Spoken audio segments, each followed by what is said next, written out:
All right, hello everyone. My name's Pierce. I graduated from CSUN in May of this year, and I'm a project slash design engineer right now at Rome Profile Construction in Huntington Beach. And we'll be talking today about the FE exam. So for those of you who have no idea what it is, it's a national exam that you are required to take on your path towards licensure as a civil engineer or any type of engineer. The exam, like I said, it's national. So even though you get licensed by a specific state, we all take the same FE exam. And these are the topics we'll be covering for it today. So like I said, it's for different engineering disciplines, and so you can take different tests. I'm guessing most of you are civil engineers, so you should be trying to take the FE Civil, but there is also what's called the Other Disciplines exam. The Other Disciplines is kind of like a general engineering exam, so it would focus on a lot of the junior level classes, as well as a lot of, calculus and physics.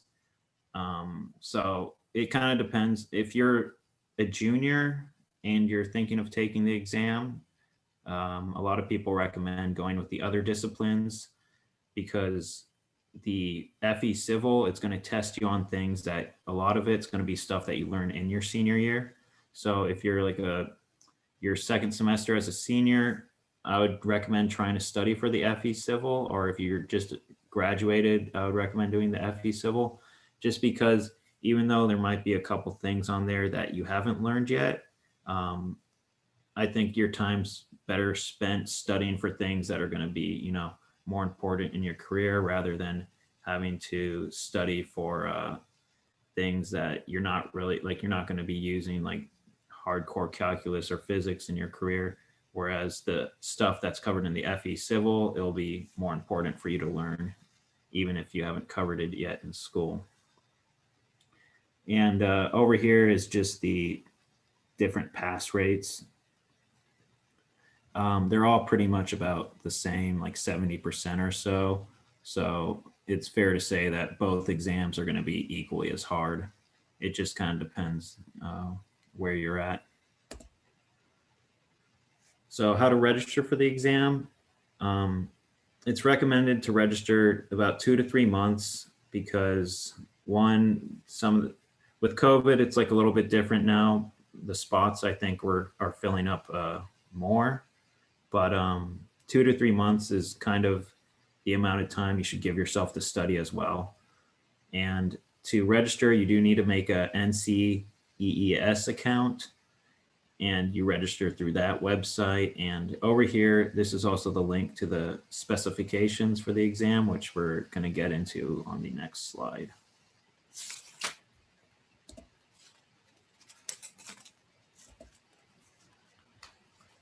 So the most important thing when you're starting the process towards studying for the FE exam is scheduling your time. You want to create a schedule that's based off your needs and what you should focus on. When you look up the specifications, they're going to break down all the subjects for you. And it's very important that you pay a lot of attention to that and you read through them word for word, because there's certain areas that will focus more, and you should allocate your time when you build your study schedule towards those sections. So you're, making better use of your time. And also too, they don't publish, an official pass rate for the FE exam, but from what people say in review books and, what I've found on the internet and Reddit and other websites, the consensus is it's approximately, you need to get like a 50% to pass it. And so when you look through those specifications and you can see it'll tell you about it's 110 questions, and then it tells you a breakdown about how many questions there will be for each section. So if you target certain areas and you're studying, and those areas will equal to try and aim for, like they say, try and aim for a 70%. And if you target the most of your studying for certain areas, you should pass if the number of questions equals, approximately 70% of the 110 total.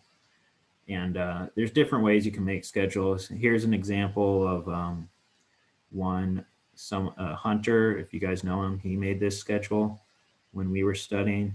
But yeah, he made it really fancy. But yeah, you can go through, there's tons of different ways to make a schedule. Anything else? Oh, also too, when you're starting the process for studying, the best thing that I found is to set a certain amount of time each day for studying. So even if you make a schedule, always just kind of like block out, even if it's just 1 hour a day.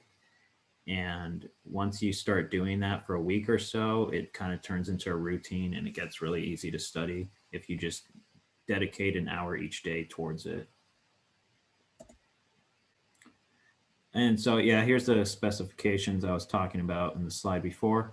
But as you can see in the picture on the right, this is straight from their handout, but they'll tell you, mathematics and statistics, approximately 8 to 12. So that's going to be a more important section that you should focus on as opposed to engineering economics. There's only going to be 5 to 8 questions on there. So make sure, yeah, like I said, for the sections, for the civil exam, stuff like structural analysis, like soil engineering, those sections, they dedicate a lot more questions to than things like engineering economics, like the engineering ethics, a couple others that have less questions. So not to say that they're not important, but if you're like, on a time crunch and you need to choose what you study, focus on the sections that will give you more points. And also too, when going through these specifications, like I said before, it's really important to read through it word for word. The reason being, a lot of people make this mistake is, so they'll start their study process and they get all their materials together and so they'll say, all right, I'm going to start studying for math. And they'll go back to find some videos on YouTube, or they'll go back to, their like calculus notes. And the thing about this exam is, even though it says math and statistics, you really need to focus on the subcategories because they only test you on these like very specific things. So like, for example, in statistics, only study these exact things because they're not going to give you any questions outside that. And if you, consult like a statistics textbook, there's going to be tons of other stuff in there besides these categories. Same thing with calculus, there's not going to be like any like triple integrals or anything like that. So don't waste your time with it. Only focus on, the basics that they outline here, just single variable calculus and vector operations. So it's pretty straightforward, but yeah, make sure you read through that word for word so you're not wasting your time studying for things that are not going to be on the exam. And also important too is the specifications were just updated in July of this year. So make sure you're looking at the correct ones. There's still like some of the old ones floating out there. So make sure you're looking at the correct specifications for the exams after July 2020. And that's important too when you're looking at review material. We'll get to that in a little bit though. All right, so actually solving problems and studying. So here's some of the resources that I used when I was studying for the exam. The biggest book that you've probably heard of already, the FE Civil Review by Lindbergh. That's, one of the big books that everyone uses. It's been around for a long time. I found it to be a really good resource. It has pretty much everything resource-wise in the book. So if you use that, you don't need, if you're missing class notes or something, this will pretty much supplement all that material. The downside with that book though is the questions, they're all scattered throughout the book, and they put the solutions like right under the question. So it's not the best place to get practice questions from, because it's pretty tempting when you're solving a practice problem with the solutions right there to look at it. And so I found I had to, for myself at least, I had to get like a separate practice question book. This book, the Civil Practice by Urgesa, it was a really great book. The good thing about this book as well is it's updated to the new 2020 specifications, whereas the Lindbergh book is still based off of the previous exam specifications. So this book by Urgesa, it's more up to date and more accurate, and the practice questions it's going to give you in there, and it'll be more tailored to the exam that you're going to actually take. And also below here, there's just some other resources. Coursera and Marshall University, they have these FE review courses. It doesn't go into all the subjects, but it does cover like the core subjects that the majority of your questions are going to come from. And here's also some statics and mechanics of materials reviews, since a lot of people, those are subjects that they tend to forget in school. Yeah, and when you're studying too, by now you should have an idea of what works best for yourself when you're studying. Don't just think, oh, I have to read this civil review book cover to cover. That's not necessarily the best way for everyone. For myself, I tried, just reading the review book straight, and it didn't work for me. So what I ended up doing was I would just use the civil practice problem book, and I would just try and solve each problem. And if I could solve it, great. But if not, I would go into the review book, and then I would look up each section, and then, look up the material specific to solve that problem, instead of just reading the whole book cover to cover. And so that works for me. But like I said, do what's best for you. And yeah, when you're solving problems, this should apply to everyone, but don't look up the solutions. Don't take the Chegg approach.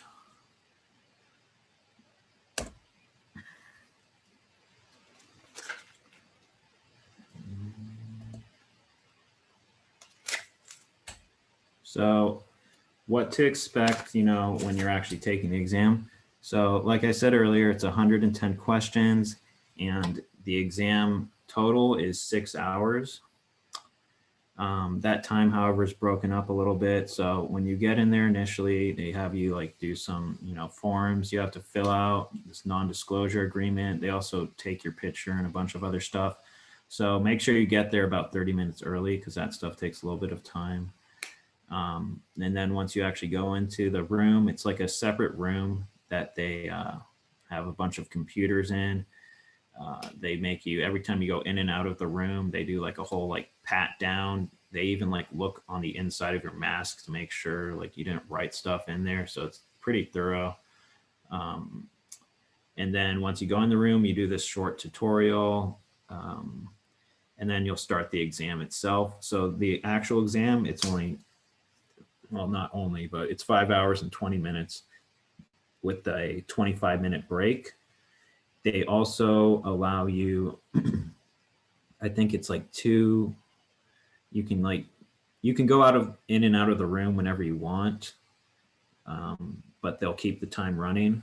But the scheduled break, that doesn't cut into your 5 hours and 20 minutes. So make sure you take advantage of the scheduled break. You can take it, there's like a halfway point in the exam. You could take it then, or you could take it before, I believe. I just took it at the natural halfway point, but I think it's up to you if you want to take it earlier. But yeah, so the breaks are optional, but so if you really wanted to just blow through the whole exam, you could do it without taking any breaks, but I would recommend not doing that. The other important thing for this exam, since it is all computer based, is you really should familiarize yourself with the PDF reference booklet, because that's the only thing you'll be allowed to use when you're studying for it, or when you're taking the exam. So when you're studying for it, really make sure you have that thing out. And also I would recommend having it out on a computer, so you're kind of familiar with how to navigate the PDF. When I had it, I had a paper one that I had bought, but it turned out it would have been better to use the PDF because navigating through the PDF is actually really annoying when you're taking the exam. And the search function on it's not the greatest either. So try and study, when you study with it, look up equations directly in it. So when you're taking the exam, you know exactly, what page numbers to go to. So you're not wasting time trying to use the search function on the PDF to look for things. Another thing I'd recommend is bringing something to eat, even if you think you could go, 6 hours without eating. You know, it'll definitely, oops, it definitely will hamper your effectiveness.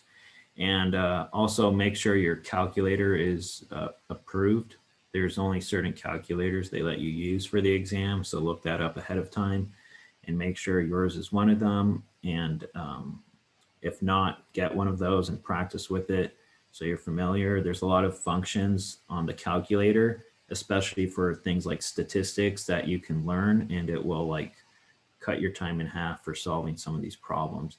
So make sure to take advantage of your calculator and all the functions on it, because it definitely will help you with the exam. And I think that's the end of it. Yeah. But yeah, I'll open it up now. If you guys have any questions, go ahead. Yeah, I had a question, Pierce. Mm-hmm.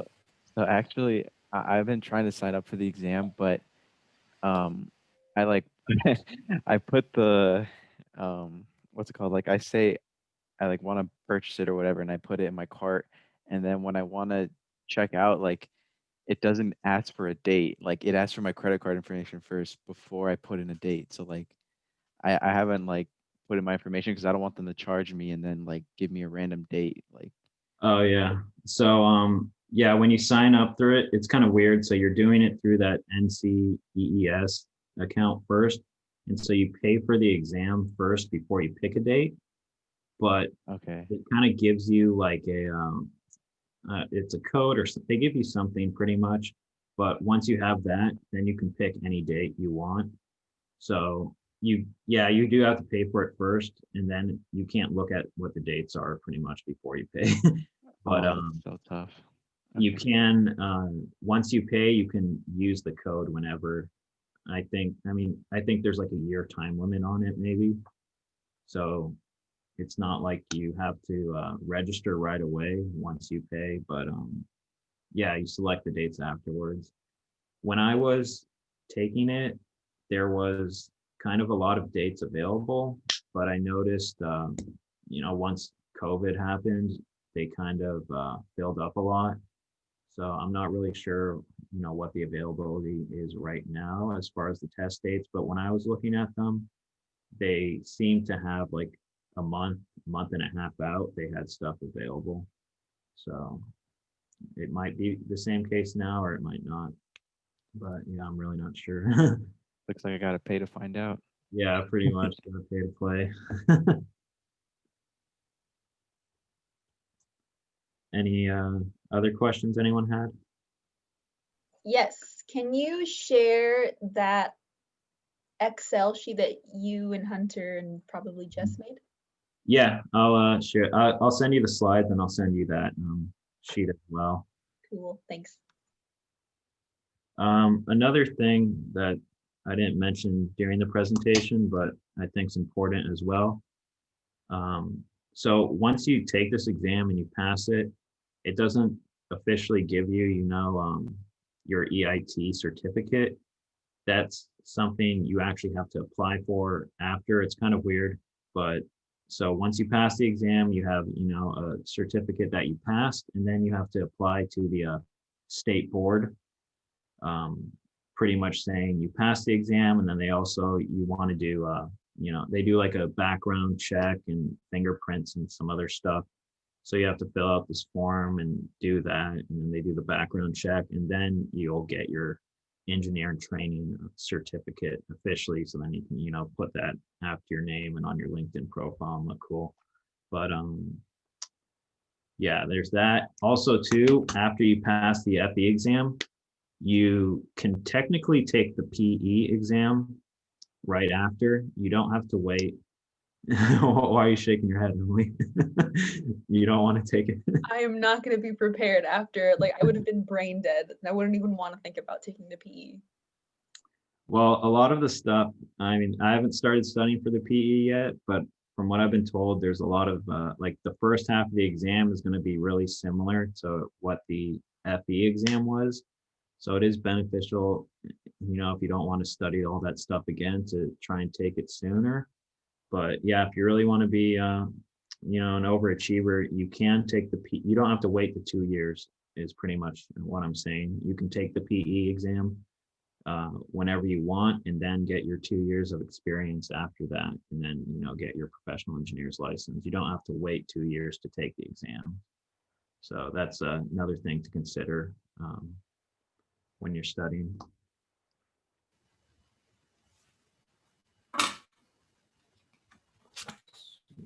Got another question for you, Pearce. Yeah. Could you maybe Go talk a little ahead. bit? Could you maybe talk a little bit more like what the actual experience was like? Like where was the testing location at, and all that stuff. Oh yeah. So I took mine in, I think it was Culver City. But yeah, I made sure, yeah, to go ahead and get there about 30 minutes early.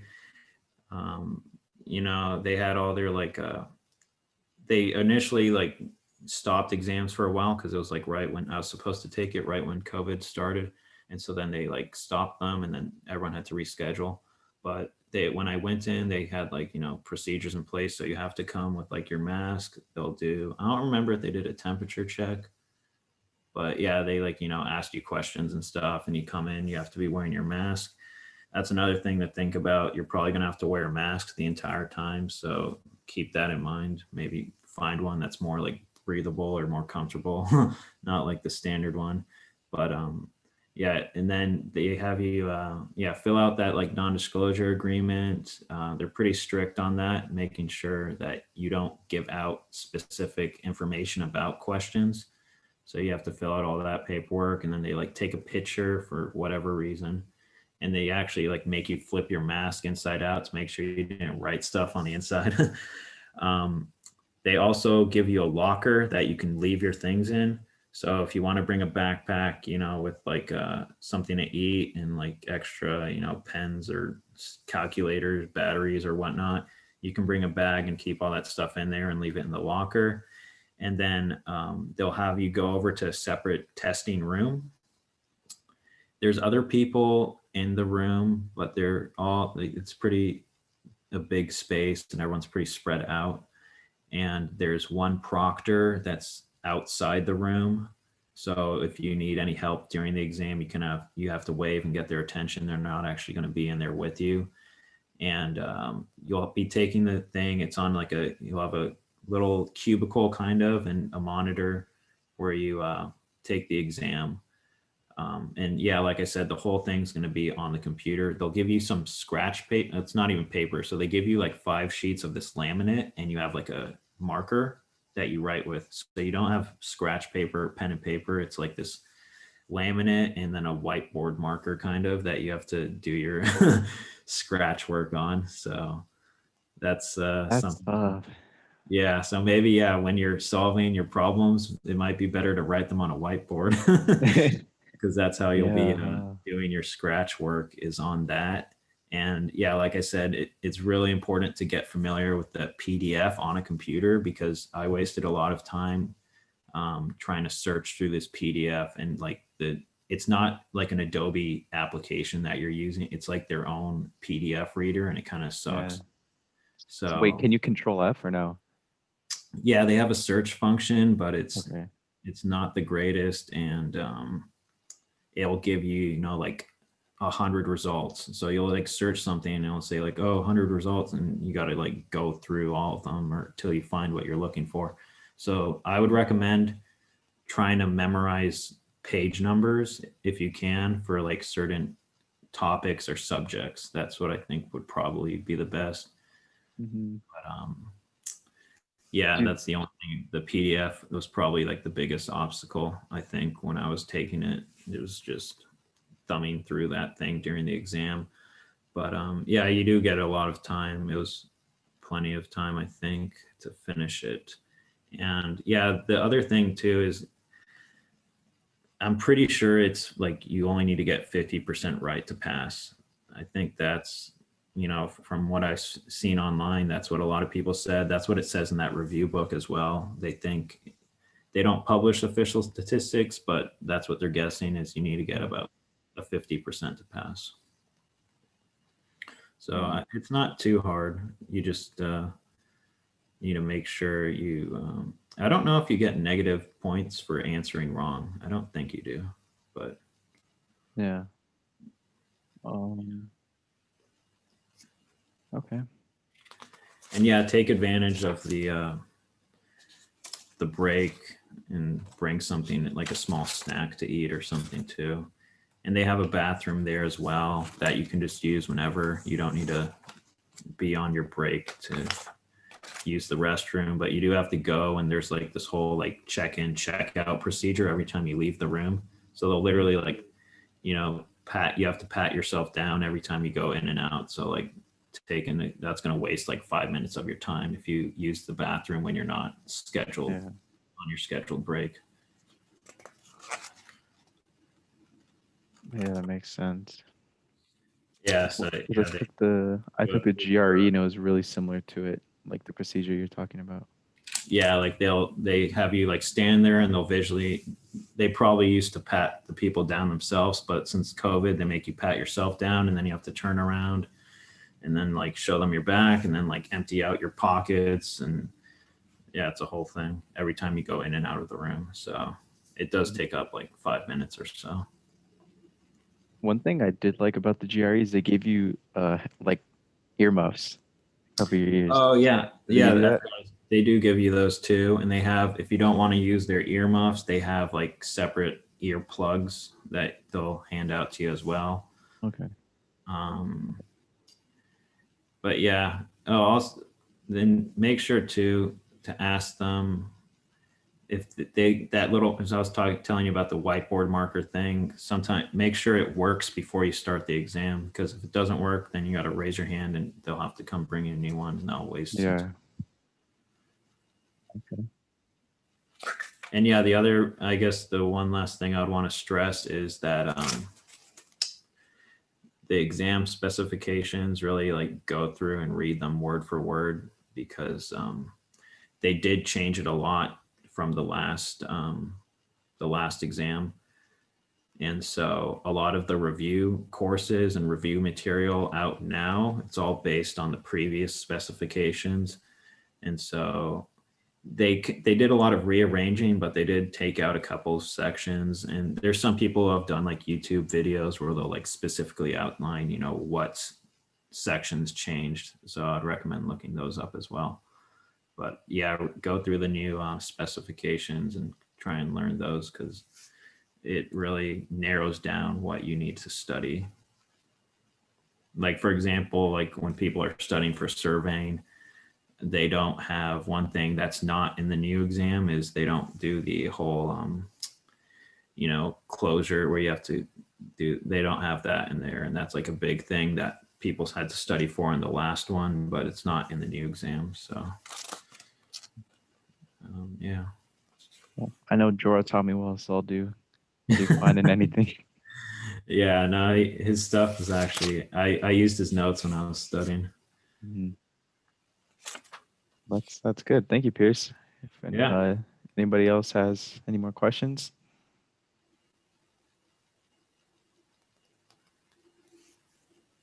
If not, that's okay, because we will be posting this video on YouTube on our channel, and then Pierce said that he'll share the slides with us, so we'll be sharing that with you guys. Do you want me to just send it to you or Emily? Whichever one. Okay. That's fine. I'm gonna stop the recording now too.